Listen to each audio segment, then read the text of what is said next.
Assalamualaikum warahmatullahi wabarakatuh. Saya dosen Staida Muhammadiyah Garut. Bisa bersama Ismail Satrianto Angga Praja, Ketua Pemberdayaan Ekonomi Umat Masjid Islamic Center Garut.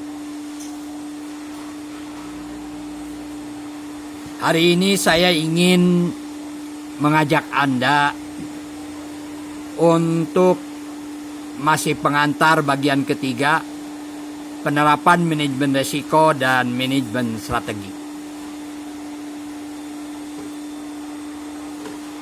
Penerapan manajemen seperti kita ketahui bahwa yang pertama adalah ada input,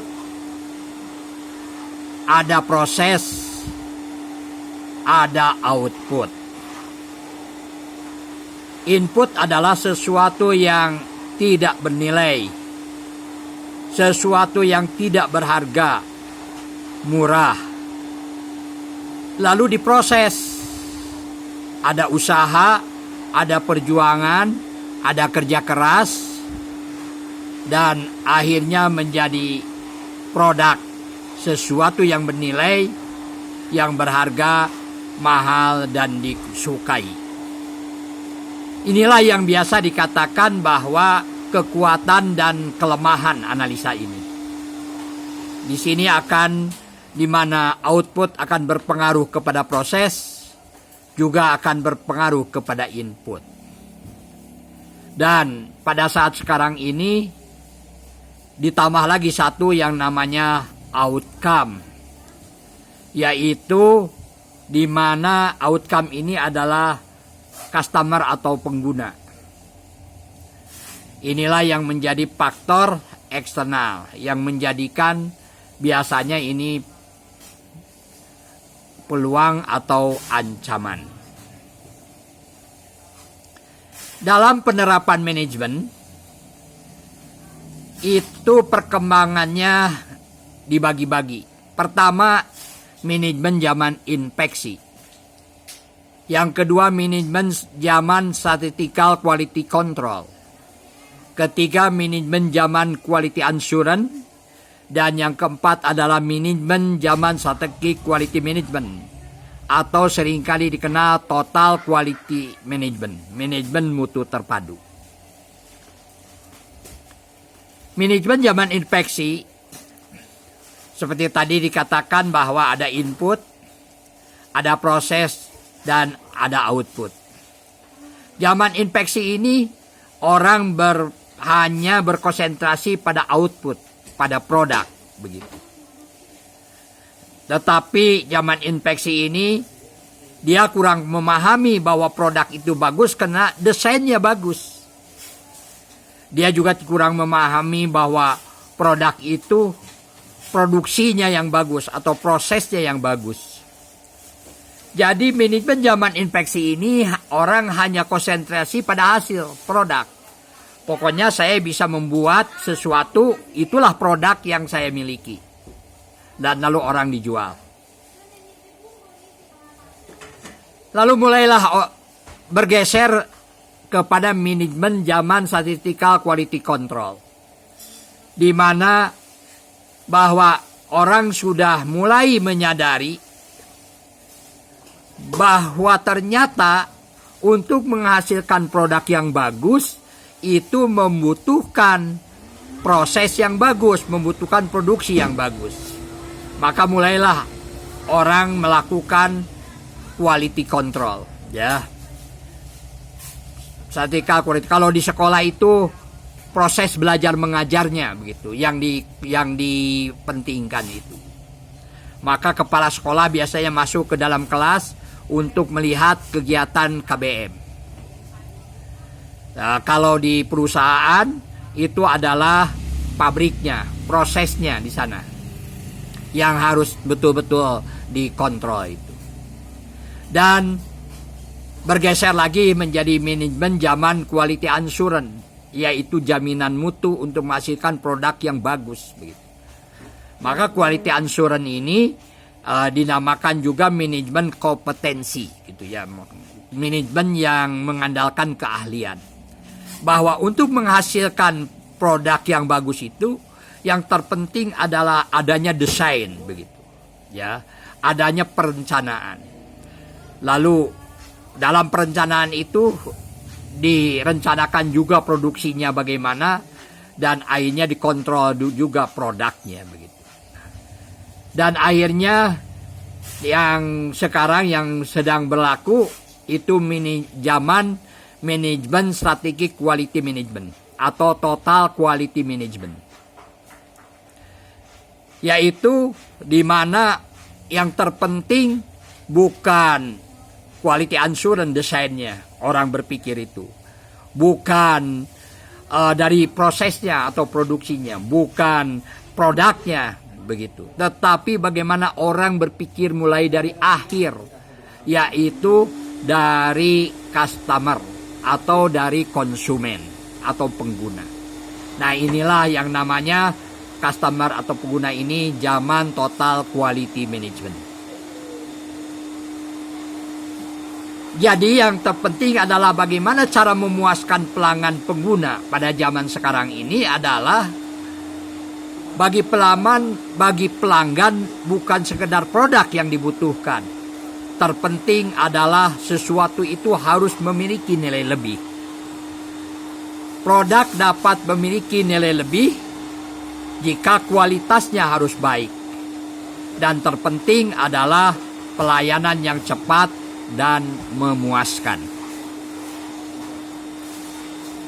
Jadi sekali lagi sesuatu harus memiliki nilai lebih, kualitasnya harus baik, pelayanannya harus cepat dan memuaskan. Nah, seringkali pelayanan ini dinamakan zaman sekarang ini Tera, begitu. Tera itu apa itu? Bukan Tera Jana, bukan. Ya, itu nyanyian itu. Tera itu adalah yang pertama itu adalah T-E-R-R-A, begitu. T-nya adalah tangible, E-nya adalah empati, R-nya adalah responsiveness dan reliability dan assurance, jaminan mutu. Nah, mari kita lihat bagaimana pelaksanaannya. Ini yang dinamakan pelayanan mutu terpadu. Tangible itu adalah penampilan fisik yang indah dan bagus. Penampilan toko semakin hari semakin indah dan bagus. Karyawannya tidak pernah berhenti untuk memperbaiki dan memperindah toko. Setiap hari selalu ada yang disempurnakan, meskipun sedikit, tetapi lama-lama menjadi indah dan luar biasa. Semua peralatan menjadi pajangan untuk diperlihatkan bahwa kita bekerja sangat profesional. Selalu memakai seragam yang bersih dan indah. Promosinya selalu terus diperbaiki. Pelang toko tidak dibiarkan begitu saja, tetapi selalu dipelihara dan terus diperindah. Itulah namanya tangible. Semua fisik yang dimiliki menjadi tempat pertunjukan. Yang kedua, empati. Memahami perasaan konsumen. Mereka tidak sama dengan kita. Mereka adalah orang-orang yang memiliki uang, prestasi, jabatan, dan kesuksesan lainnya. Uang bagi mereka bukan masalah, karena yang menjadi masalah adalah kecepatan pelayanan, mutu produk yang bebas dari kekurangan. Jika mereka dilayani dengan konsep kesuksesan mereka, maka mereka mau membayar mahal, asal hatinya terpuaskan. Jika mereka kecewa, siapa saja dapat mereka hancurkan.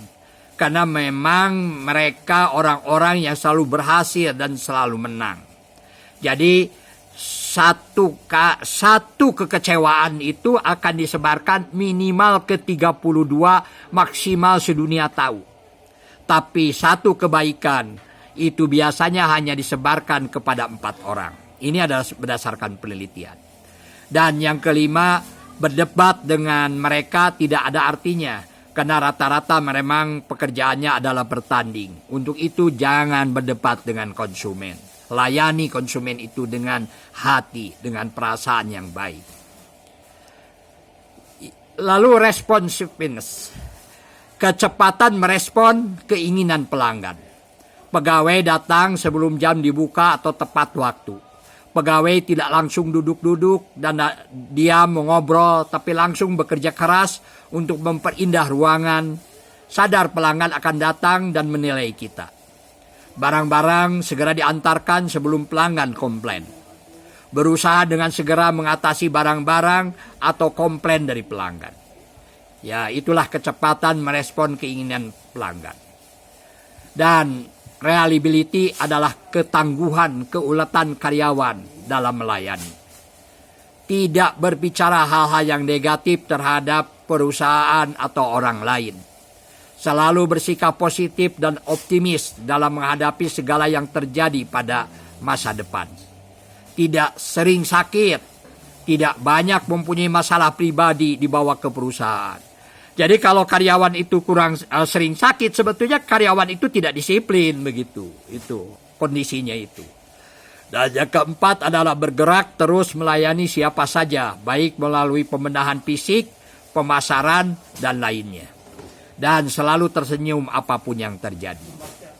Dan yang terakhir adalah insurance, itu adalah jaminan kepuasan pelanggan. Karyawan selalu tersenyum manis dan berkata-kata baik melayani pelanggan, memberikan jaminan bahwa keinginan pelanggan tidak dikecewakan. Jika pelanggan kecewa, maka karyawan harus memberikan kompensasi. Pelanggan benar-benar puas apa yang diinginkan sesuai dengan harapan, dan jika tidak sesuai dengan harapan, ada kompensasi dan karyawan untuk memberikan yang terbaik bagi pelanggan. Itulah yang namanya TERA, begitu ya.